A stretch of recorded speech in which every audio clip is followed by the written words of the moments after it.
What makes King Roger superior to others? And who said this? This video is for you if you're a tennis fan, especially if you're one of Federer's. We'll discuss all the latest happenings and news regarding the famous player's retirement ceremonies, and much more. So keep watching and don't miss out on anything. Let's begin. Firstly, what do you need to know about Roger's retirement? At the Laver Cup, Roger Federer played his final match in a doubles match with his longtime nemesis Rafael Nadal. Even though the Americans Francis Tiafoe and Jack Sock overcame the two, it was wonderful to again adore the king after an absence of more than a year. The Swiss superstar made a concerted effort to improve in shape. Still, he realized early in the summer that he couldn't be more competitive at elite levels. So the Basel resident, 41, underwent a residence in July, and the results led him to decide that enough was enough. The former world number one attempted a timid comeback last year. Still, he only participated in 13 official matches. He never gave off the impression that he was capable of winning the most significant competitions. The 20-time Grand Slam champion had revealed yet another procedure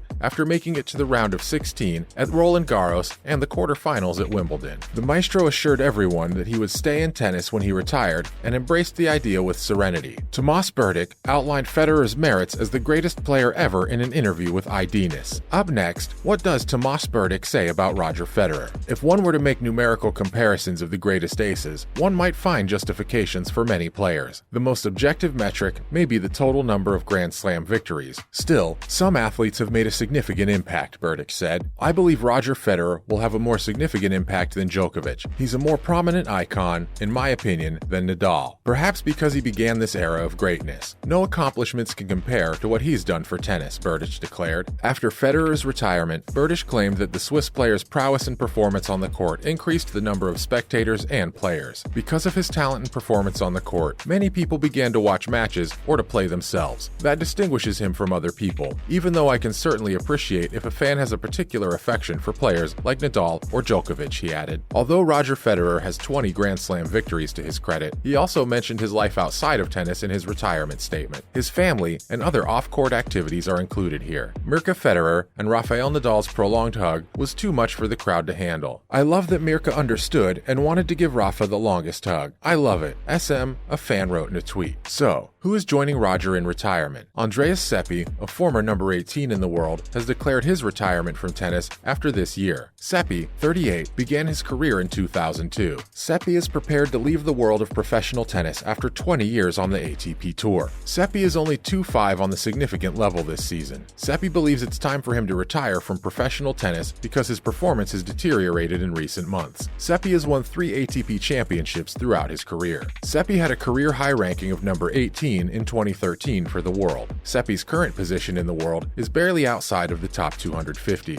Up next, how did Ivan Lubitschek praise King Roger? The Swiss had been dealing with a significant right knee ailment for 2.5 years, a terrible agony. The former world number one underwent 3 operations to cap up his illustrious career honorably. However, the king made a hesitant comeback in 2021, participating in just 13 official matches before ceasing once more after Wimbledon. Ivan Lubitschek detailed Roger's final years of work in a lengthy interview he gave to Punto de Break. The issue was that Roger Federer never fully recovered last year when he returned to Doha. Per Ivan Lubitschek, there was never a match or practice where everything went smoothly. He didn't win those games because of his hard work, he did so because he's Roger. Playing Halle and Wimbledon in particular was quite different for him mentally. Roland Garros played him, intending to work with him for hours in the hopes that he would feel better playing more, but sadly, that did not happen. We needed to move forward to make the progress we had in mind. His continued existence means success in competitions. He did not consider himself to be in the match to win it. When he returned, he wouldn't have played a 1R and 2R, 1R and 2R. He intended to return at full strength. He had no intention of returning to the way things had been in 2021. We weren't sure whether he'd be able to play doubles with Rafa, which was what he wanted to do, until the very last minute. Personally, I'm glad he was able to complete his career on the track. The load was too heavy for the knee. He could not stand the idea of playing 5 sets, then returning the next day to play more. There was no specific movement. It's like driving a car that eventually stops moving once you've traveled a certain distance, said Lubo. So, why is Roger Federer not ready for farewell? The 10-time Swiss indoors champion initially registered for this year's competition in Basel, but in September, he declared his retirement. Even though he won't be competing, there was a lot of fanfare before during, and after the London event. Basel organizers hope to offer him a similar send-off in the ATP 500 event in late October. The 20-time Grand Slam champion feels it will come too soon following the Laver Cup festivities. I appreciate the Swiss indoors' willingness to host me in Basel this year. Still, I've been trying to process everything that's happened lately, so celebrating at home in Basel will be especially meaningful because it comes so soon after London, he added. Playing at home for so many years has given me so many amazing memories, and I hope this tournament will continue to be among the best on the ATP Tour. I have played at home for so many years, and I have so many amazing memories, he continued. I want the tournament to continue to be one of the top venues on the ATP Tour. Roger Federer, the director of the competition, is optimistic that a send-off ceremony for a beloved son of Switzerland will one day be possible. Federer is considered one of the all-time great tennis players, so celebrating him during our event is a unique moment in a very suitable environment, according to the tournament's official website. We would love to honor Roger's years of achievement at the tournament, but we appreciate that Roger needs more time after the fantastic finale of his career. Coming right up, will Federer play recreationally after he recovers? Federer has also stated that he will continue to play tennis after fully recovering from his knee injury, just not in competitive matches. Federer also mentioned that he might participate in a farewell tour to thank his fans. The main event will still feature several well-known players, with world number 1 Carlos Alcaraz leading a group that includes Nick Kyrgios, Casper Ruud, Felix Auger-Aliassime, and runners-up from the US French Open. After Federer announced his retirement, the organizers reached out to 21-time Grand Slam champion Djokovic. Still, the Serbian did not want to comment immediately, so they chose to sign Wimbledon runner-up Kyrgios instead. Stan Wawrinka, Andy Murray, and Marin Cilic, all former Grand Slam winners, have also committed. From October 22nd to October 30, the indoor hard courts at the St. Jacobschale will host the ATP 500 competition. Up next, what has Radwanska said about the Swiss player? Finalist at Wimbledon 2012, Agnieszka Radwanska recently discussed Roger Federer's retirement. When Roger was ending, that's when I first felt affected. He had a wonderful experience. Less pressure was present on the court, where there were several outstanding individuals. Federer is a unique individual. I repeatedly viewed both the game and the post-game interview. I started crying. Icon and legend, declared Radwanska. Although she acknowledged that it was very tough to do, she also hoped that a similar talent would emerge in the sport. Off the court and on, he's a fantastic dude, a unique individual in every way. It will be very tough to achieve, but may tennis see the emergence of similar skill, she said. Lastly, when did Federer last achieve a Grand Slam victory? In 2018, Federer won his final Grand Slam championship at the Australian Open. In Melbourne, he defeated Marin Cilic in 5 sets to win his 20th Grand Slam championship. After defeating Nadal in the previous championship match, Federer was the defending champion in 2018. Then, Federer won his 8th and final Wimbledon championship in 2017, defeating Marin Cilic. And now, the Swiss hold the record for winning the most Wimbledon tournaments in tennis history. And here's all about Roger Federer and his retirement, the stars praising him, and the farewells he's receiving. Share your thoughts in the comments section below. We hope you enjoyed the video. Don't forget to subscribe to the channel, as we'll be bringing more entertaining and exciting videos. Until then, take good care and goodbye.